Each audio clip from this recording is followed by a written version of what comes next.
आजकल मैन और वुमेन को इक्वल कहा जा रहा है, मैस्कुलिनिटी को टॉक्सिक बताया जा रहा है और जो लड़के ज्यादा एग्रेसिव या कॉम्पिटिटिव हैं उन्हें इसके लिए शेम किया जा रहा है। दूसरी तरफ फेमिनिज्म के राइज की वजह से लड़कियां टॉप पर पहुंच रही हैं, अपने गोल्स को लेकर सीरियस हो रही हैं और वर्क स्पेस को भी डोमिनेट कर रही हैं। आजकल के लड़के काफी पैसिव हो गए हैं, वो कॉन्फ्लिक्ट अवॉइड करते हैं, मुश्किल सिचुएशन से सामना करने को अवॉइड करते हैं, कमजोर लोगों की तरह बस रूम में लेटकर गेम्स खेलते हैं, मूवीज देखते हैं। आज़ादी की लड़ाई में 25 साल की उम्र से पहले कुछ लोगों ने लड़ते हुए अपनी जान गंवा दी, लेकिन आज के टाइम में 25 साल का लड़का अपने खर्चे के लिए अपने पेरेंट्स के ऊपर डिपेंडेंट है। एक छोटा सा बच्चा बना हुआ है, अगर उसे बिना किसी कांटेक्ट के एक अनजान शहर में छोड़ दिया जाए तो वो अपना गुजारा नहीं कर सकता। इनमें से कुछ लोग अपनी नाकामी के लिए सरकार को दोष देंगे, कुछ लोग एजुकेशन सिस्टम को और कुछ लोग अपने पेरेंट्स को। इस वीडियो में मैं आपको कुछ ऐसे स्किल्स के बारे में बताने जा रहा हूँ जो एज अ मैन आपके पास जरूर होनी चाहिए। इन स्किल्स को सीख कर ही आप एक लड़के से एक मर्द बनोगे। So if you are a man तो इस वीडियो की बातों को सपोर्ट करने के लिए लाइक जरूर करना। तो आइए एक एक करके सारी स्किल्स के बारे में जानते हैं। Number 1, fighting skills. मान लो कि आप रोड पर अपनी वाइफ के साथ या गर्लफ्रेंड के साथ चल रहे हो और कोई लड़का उसे देखकर सीटी बजाता है या कहीं टच कर देता है। ऐसे केस में आप क्या करोगे? ज्यादातर लड़के इस सिनेरियो में फाइट अवॉइड करेंगे। वो बहुत सारे एक्सप्लेनेशंस देंगे, जैसे वो तो है ही बदमाश, उससे उम्मीद ही क्या कर सकते हैं, वो अपनी फितरत दिखा रहा है, हम उसके लेवल पे थोड़ी गिर सकते हैं। वो ऐसे ही एक्सक्यूजेस देकर फाइट अवॉइड कर देंगे। लेकिन सच ये है कि वो लड़ने से डरते हैं। इससे आप अपनी वाइफ की रिस्पेक्ट भी खो दोगे और अपनी सेल्फ रिस्पेक्ट भी। और बात सिर्फ यहाँ फिजिकल फाइट की नहीं, साइकोलॉजिकल फाइट की भी हो रही है। बहुत से लड़के अपनी कंपनी में बेटर पोजीशन और सैलरी नेगोशिएट करने से डरते हैं। उन्हें डर लगता है कि अगर वो फेल हो गए तो उनकी बेइज्जती हो जाएगी और इसी डर की वजह से वो कभी ट्राई ही नहीं करते। एक असली मर्द वो होता है जो लड़ने के लिए तैयार रहे। वो लड़ने के बहाने नहीं खोजता, लेकिन उसके लव्ड वंस को किसी ने अगर आंख उठाकर भी देखा या अगर किसी ने उसकी लाइन को क्रॉस करने की कोशिश की तो वो उसे बर्दाश्त नहीं करता। वो better life, better salary, better clients और बेटर पोजीशन के लिए लड़ना नहीं छोड़ता। आप पूरी हिस्ट्री में किसी भी पॉइंट पर चले जाओ और उस टाइम के ग्रेट लोगों के बारे में पढ़ो, आप देखोगे कि वो सारे लोग वॉरियर्स थे। चंद्रगुप्त मौर्य से लेकर महात्मा गांधी तक ये सारे लोग फाइटर्स थे जिन्होंने अपने हक के लिए कभी लड़ना नहीं छोड़ा।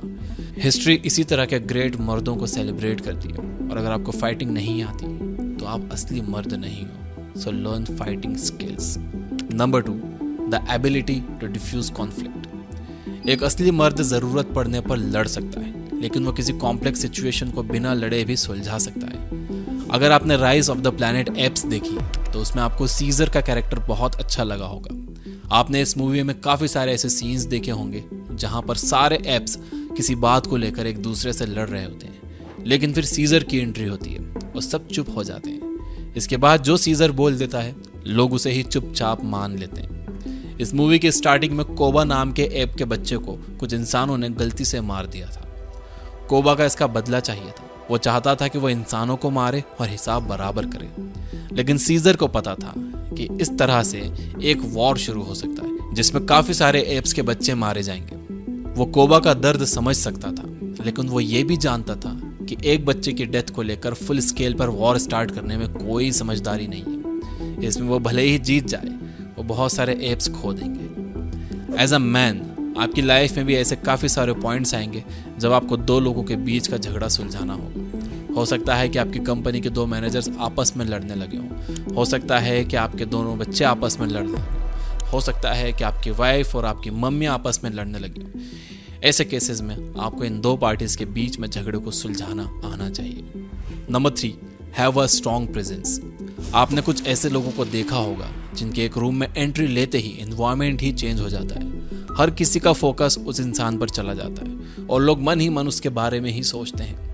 ऐसा स्ट्रॉन्ग प्रेजेंस रखने वाले लोग कॉन्फिडेंट होते हैं, एक फर्म हैंडशेक करते हैं और आई कांटेक्ट मेंटेन करके बात करते हैं। ये लोग बोलते कम हैं और सुनते ज़्यादा हैं। ये अपना मुंह तभी खोलते हैं जब इनके पास सच में बोलने के लिए कुछ होता है, वरना ये चुप रहते हैं। यही रीज़न है कि जब ये कुछ बोलते हैं तो लोग इनकी बात को सुनते हैं। दूसरी तरफ कुछ क्लाउन्स होते हैं जो सिर्फ अटेंशन के लिए काम करते हैं। ये फालतू के जोक्स मारते हैं, लोगों को बीच में इंटरप्ट करते हैं और सारा फोकस अपने आप पर लाने की कोशिश करते हैं। लोग इन्हें भी नोटिस करते हैं, लेकिन ये YouTube के उन इरिटेटिंग एड्स की तरह होते हैं जो कभी कभी वीडियो के बीच में चले आते हैं। जिस तरह से आप उन एड्स का ख़त्म होने का वेट नहीं कर पाते, उसी तरह इनके चुप होने का वेट करना भी मुश्किल हो जाता है। अगर आपको सच में एक अल्फा मेल बनना है तो आप अल्फा मेल्स के बीच में रहो। आप शानदार एटीट्यूड वाले लोगों के साथ उठिए बैठिए और उनकी बात करने के तरीके, उनके हैबिट्स और पर्सनालिटी को नोटिस कीजिए। धीरे धीरे आपको समझ में आ जाएगा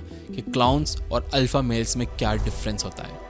नंबर 4, डीप क्रिटिकल थिंकिंग। आपने बहुत सारे ऐसे लोगों को देखा होगा जो एब्सोल्यूट्स में सोचते हैं। उन्हें लगता है कि कोई चीज़ या तो पूरी तरह से सही है या पूरी तरह से गलत है। वो एक से ज़्यादा पॉइंट ऑफ व्यू को देख ही नहीं पाते। वो अपने बिलीव्स को सच मान बैठते हैं और अपने ओपिनियंस के बारे में लोगों को ऐसे बताते हैं जैसे वो फैक्ट्स हों। इस तरह के लोग मैच्योर नहीं होते क्योंकि उन्होंने डीप क्रिटिकल थिंकिंग की एबिलिटी डेवलप नहीं की है। अगर आप इंस्टाग्राम के किसी कोड को पढ़ने के बाद उसे फैक्ट की तरह एक्सेप्ट कर लेते हो, अगर आप कोई न्यू इन्फॉर्मेशन मिलने के बाद उस पर क्वेश्चन नहीं करते हो, अगर आपने कभी खुद को, अपने थॉट्स, अपने एक्शंस या बिलीव्स को क्वेश्चन नहीं किया है, तो आपके अंदर डीप क्रिटिकल थिंकिंग की एबिलिटी नहीं है। आप सोसाइटी के रूल्स के हिसाब से ही चले जा रहे हो। अगर किसी ने कहा कि फेमिनिज्म मेल्स को वीक बना रहा है, तो आप उसे एज अ फैक्ट एक्सेप्ट कर लेते हो। आप ये नहीं सोचते कि रियल फेमिनिज्म का लड़कों से कोई लेना देना नहीं है। आप ये नहीं सोचते कि रियल फेमिनिज्म का गोल लड़कियों को स्ट्रांग बनाना है, लड़कों को कमज़ोर बनाना नहीं है। आप बस ये एक्सेप्ट कर लेते हो कि आपकी सारी वीकनेस की जड़ फेमिनिज्म ही है।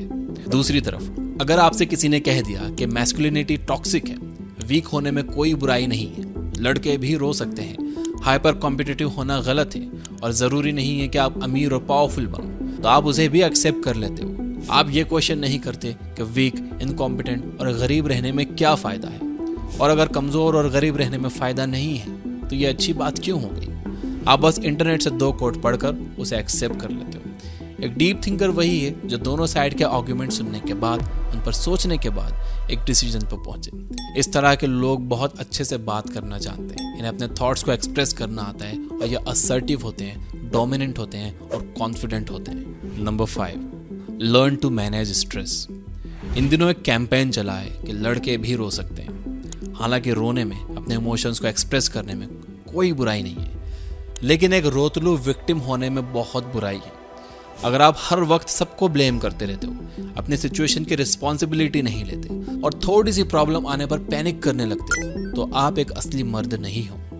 आपका जितना मन करे उतना रोइए, लेकिन at the end of the day आपके अंदर सिचुएशन को मैनेज करने की ताकत होनी चाहिए। आपके अंदर स्ट्रेस को हैंडल करने की एबिलिटी होनी चाहिए। बिना इसके आप कभी सक्सेस अचीव नहीं कर पाओगे। बिना इसके आप हार्ड सिचुएशन से, फाइट से और एक्शन से भागते ही रहोगे।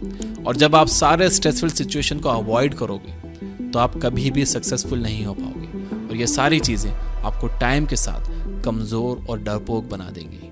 अब देखो, फेमिनिज्म की बात तो सब कर रहे हैं, जो कि अच्छी बात है। देखो, रियल फेमिनिज्म का मर्दों से कोई लेना देना नहीं है। कई लोग समझते हैं कि फेमिनिज्म की वजह से मर्द कमज़ोर होने, ऐसा कुछ नहीं है। Real feminism is just about the women.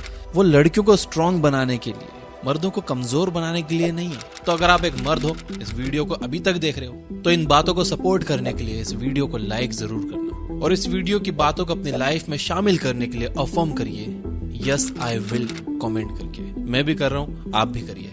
अब अगर आप अपनी वैल्यू करवाना सीखना चाहते हो तो राइट साइड वाली वीडियो पे क्लिक करो, और अगर पैसा बनाने के 8 रूल्स जानना चाहते हो तो लेफ्ट साइड वाली वीडियो पे क्लिक करो। ये बुक ऐप डाउनलोड कर लो जहां 400 से ज्यादा फ्री बुक समरीज आप सुन सकते हो बिना किसी एड्स के।